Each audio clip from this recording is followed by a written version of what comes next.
Kita berdoa. Bapa, kami bersyukur dapat mengingat hari kematian-Mu. Kami bersyukur ya Tuhan, mengingat hari kudus ini, kami Tuhan, mata kami, hati kami tertuju kepada Engkau. Berbicaralah kepada kami Tuhan, agar kami disucikan dan agar kami lebih dekat kepadamu. Dalam nama Yesus kami berdoa. Amin.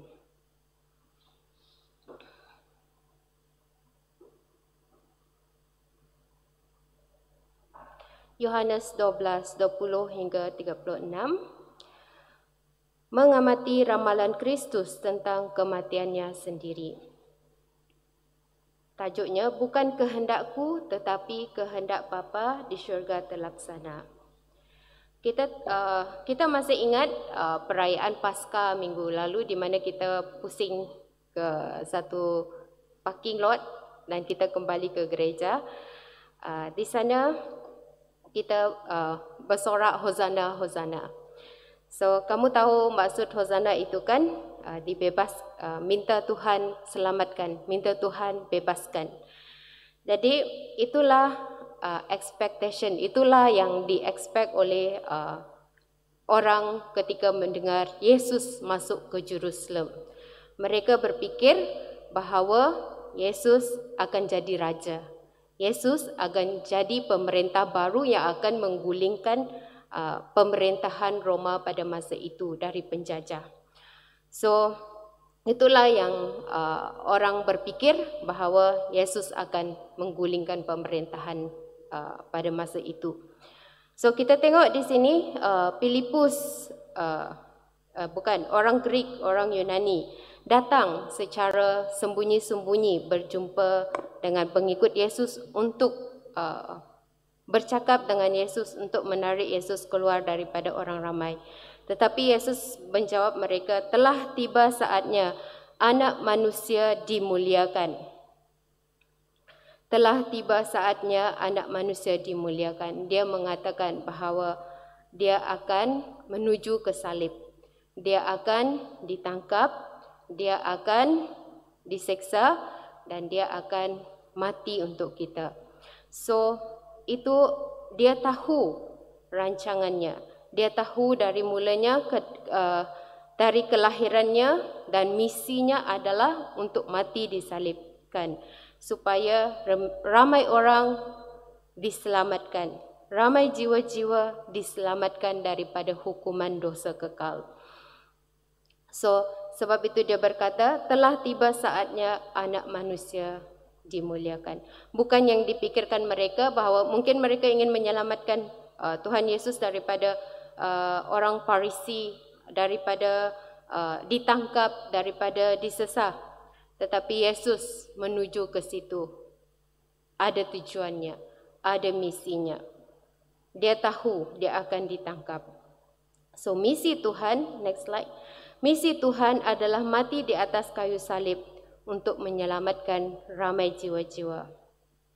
Kita tengok dalam ayat 24, sesungguhnya jikalau biji gandum tidak jatuh ke tanah dan mati, ia tetap satu biji sahaja, tetapi jika ia mati, ia akan menghasilkan banyak buah. Kita tengok di sana biji gandum, kalau dia tidak mati, dikeringkan, dia akan hanya satu rangkai sahaja. Tetapi kalau dia mati dan bijinya sudah benar-benar boleh ditanam, ditabur, dia akan menjadi banyak. Itu dia menyatakan bahawa dengan kematiannya, ramai orang berpeluang kembali kepada Bapa.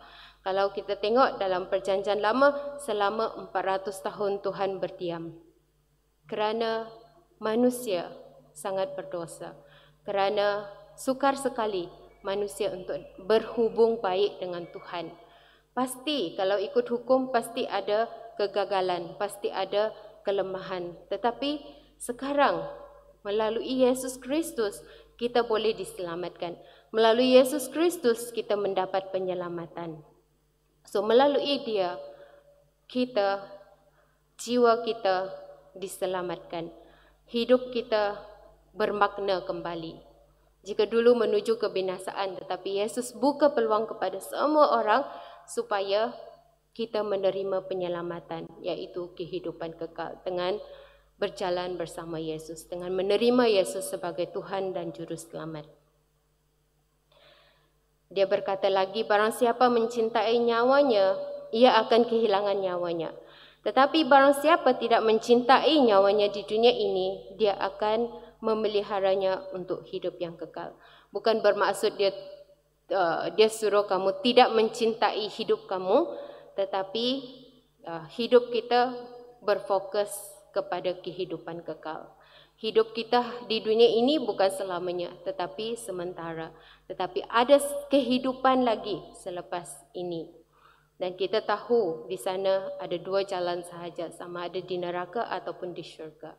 So, itulah yang sedang Tuhan sediakan. Yang lebih besar daripada apa yang dipikirkan manusia tadi, iaitu menjadikan dia raja, menggulingkan pemerintahan Roma. Tetapi yang lebih besar Tuhan sediakan, iaitu kehidupan satu lagi, iaitu kehidupan kekal untuk semua manusia. Bukan sahaja untuk golongan Yahudi, tetapi untuk semua manusia. Rencana Tuhan lebih besar daripada apa yang dipikirkan oleh manusia. So, itulah rencana Tuhan Yesus supaya kita diselamatkan melalui kepercayaan kita, iman kita kepada Yesus Kristus dan hidup di dalam terang-Nya. Melayani Tuhan, next verse dalam bab 12 ayat 26.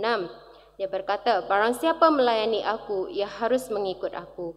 Dan di mana aku berada, di situ pun pelayanku akan berada.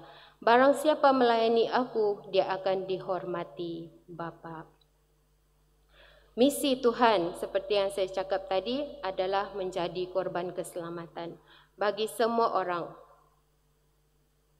Tak kira suku apapun, Tuhan mau selamatkan. Suku Sabah Sarawak, suku orang di Semenanjung, orang India, orang Cina, semua. Tidak terkecuali orang Melayu pun.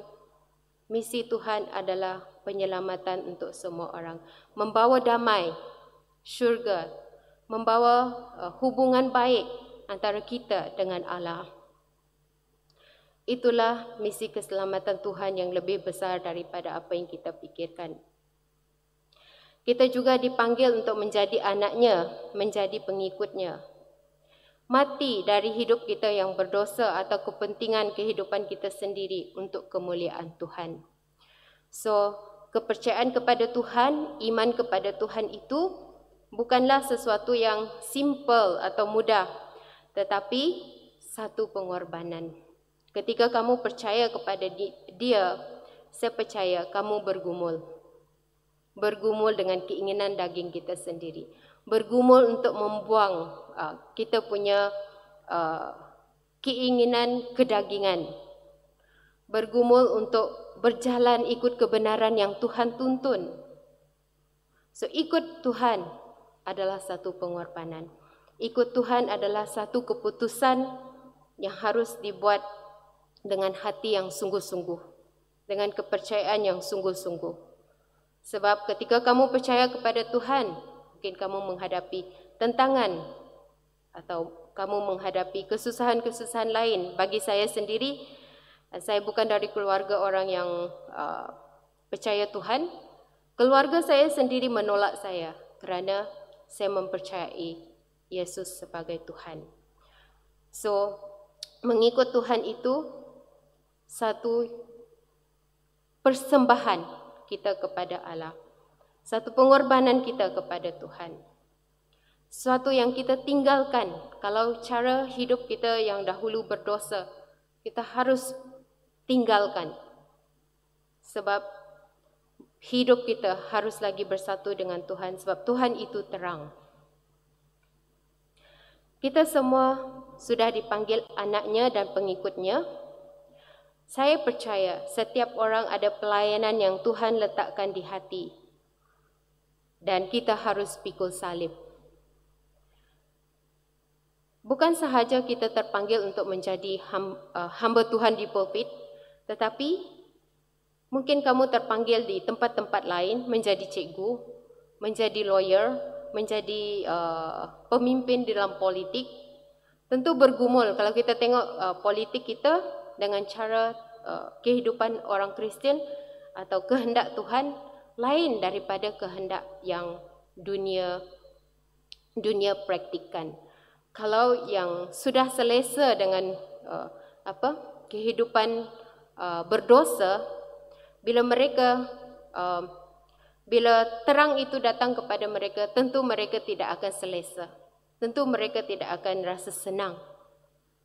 So, ketika kamu menjadi hamba Tuhan di tempat kerja kamu atau di sekolah kamu, tentu ada orang yang tidak senang bila kamu mau melakukan apa yang benar, apa yang senangkan hati Tuhan. So, itu adalah satu pengorbanan di mana kamu harus tetap memperjuangkan kebenaran itu, tetap menegakkan keadilan itu bagi orang. Contohnya bagi orang yang dalam undang-undang, bagaimana mereka dapat memperjuangkan hak-hak orang-orang yang tertindas, hak orang-orang yang terniaya. Mereka pun harus berjuang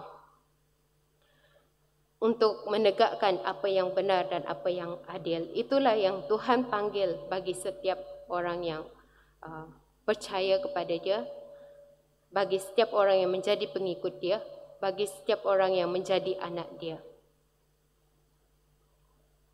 Dan Tuhan juga berjanji bahawa barang siapa melayani Dia, kita tengok Lukas 18 ayat 29, saya bacakan untuk kamu. Lukas 18 ayat 29, kata Yesus kepada mereka, "Aku berkata kepadamu, sesungguhnya setiap orang yang kerana kerajaan Allah meninggalkan rumahnya, istrinya, atau saudaranya, atau orang tuanya, atau anak-anaknya, akan menerima kembali lipat ganda pada masa ini juga, dan pada zaman yang akan datang ia akan menerima kehidupan kekal." Pada para misionari dulu harus meninggalkan. Mungkin kita sekarang tak perlu lagi travel, tapi kita tengok para misionari dulu, mereka harus pergi ke tempat-tempat lain untuk memberitakan Injil kepada orang-orang yang belum mendengar berita baik itu. So mereka harus meninggalkan keselesaan mereka. Mereka harus meninggalkan tempat tinggal mereka untuk mengabarkan keselamatan dan rencana Tuhan yang besar bagi seluruh dunia. Dan ayat-ayat lain lagi tentang penyertaan Tuhan bagi orang yang mau ikut Dia. Dan Dia berjanji juga bukan hanya selepas hidup ini, tetapi semasa hidup ini Dia berjanji Dia akan memberkati orang yang berkorban untuk Dia, yang melakukan sesuatu untuk Dia. Saya teringat semasa saya terpanggil untuk belajar di Seminari Sabah, kolej itu terlalu jauh daripada bus station, dan juga kena turun naik bukit, lepas tu lembah, jauh juga daripada jalan yang utama. So kami menaiki van. Setiap kali ibadat di gereja katedral All Saint lambat, saya akan balik waktu gelap. Dan bila saya turun, saya harus jalan kaki ke kolej waktu gelap-gelap. Sebagai manusia dan perempuan, saya sangat takut melalui lorong-lorong yang sempit dan juga melalui jalan-jalan yang gelap. So, saya teringat janji Tuhan bahawa Dia tidak akan meninggalkan saya dan Dia akan menyertai saya. So, saya bersyukur Tuhan melindungi saya dan sehingga hari ini Tuhan ada bersama-sama dan saya merasa kebaikan dan anugerah Tuhan di dalam kehidupan saya. Pengorbanan Tuhan, misi yang berisiko. Bapa, selamatkanlah aku dari saat ini. Kita tahu Yesus 100% manusia dan 100% Allah juga. Dan jawapannya di situ tidak, sebab untuk itulah aku datang ke dalam saat ini. Bapa, mulialah namamu. Sebagai manusia melalui saat-saat yang sulit, dipukul, dihina, disakiti, dipenjarakan, dipahat oleh paku,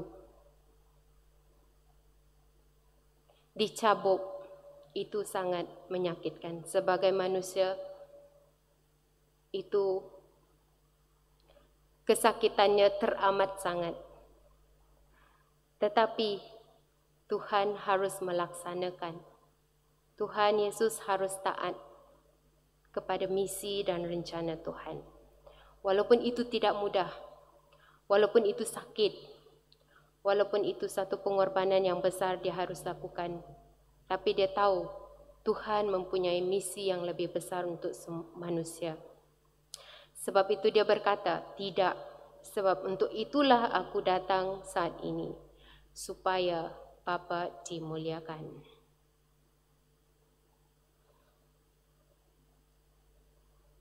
Ketaatannya kepada kehendak Bapa di syurga. Jadi, apakah respon kita sebagai anak Tuhan?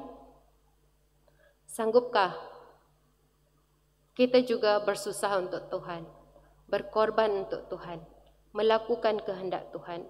Walau kadang-kala kita harus berhadapan dalam situasi maut. Kadang-kadang kalau orang tak suka kebenaran tu, mereka mengancam. Mungkin mengancam nyawamu atau menyakitimu kalau kamu tak ikut golongan mereka. Sanggupkah kamu pertahankan imanmu? Sanggupkah kamu tetap berdiri teguh bahawa aku adalah anak Tuhan, bahawa aku terpanggil untuk mengikuti misi Tuhan, yaitu memuliakan nama Tuhan. Saya mengambil contoh lagi daripada missionary yang melayani Tuhan, mengabarkan berita baik kepada bangsa-bangsa. Saya ketika belajar di seminari selalu baca sejarah gereja. Saya suka sejarah gereja, di mana para missionary ini pengorbanan mereka, perjalanan mereka amat sukar, tetapi akhirnya membawa kemenangan. Di mana mereka dianiaya, tetapi firman itu tidak berhenti. Semakin mereka dianiaya, semakin firman itu berkembang, semakin berita baik itu dinyatakan. Dan kita tengok, pernah tonton ini filem tak, End of the Spear? Pernah menonton filem ini? Okey, kalau tidak pernah, bolehlah menonton filem ini, di mana filem ini menceritakan tentang 5 orang missionary, iaitu Eliot, Ed Macaulay, Roger Youderian, Peter Fleming dan juru terbangnya.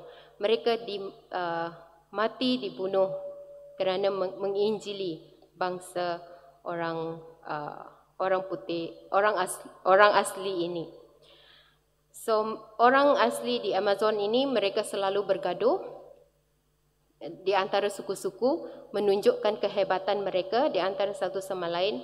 Saya rasa di Sabah Sarawak juga ada yang penggal kepala untuk menunjukkan bahawa mereka ada kehebatan, mereka ada golongan yang kuat, golongan yang menunjukkan power mereka. So, samalah seperti kehidupan orang Amazon ini. So, missionary ini datang melihat orang ini dan ingin memberitakan Injil, tetapi mereka sendiri dibunuh ketika mereka sampai di sana. Tetapi walaupun mereka dibunuh, isteri mereka yang ada anak kecil dan juga anak kecil itu, mereka datang bergaul dengan bangsa ini. Dan ketika mereka bergaul dengan suku asli ini, mulanya mereka berasa takut, tetapi mereka melihat anak kecil dan mereka melihat mereka tak ada senjata. So, mereka mulai menerima missionary ini. Sebenarnya suami mereka sudah dibunuh oleh mereka, tetapi anak-anak dan juga isteri mereka yang datang merawat mereka dan mengajar mereka.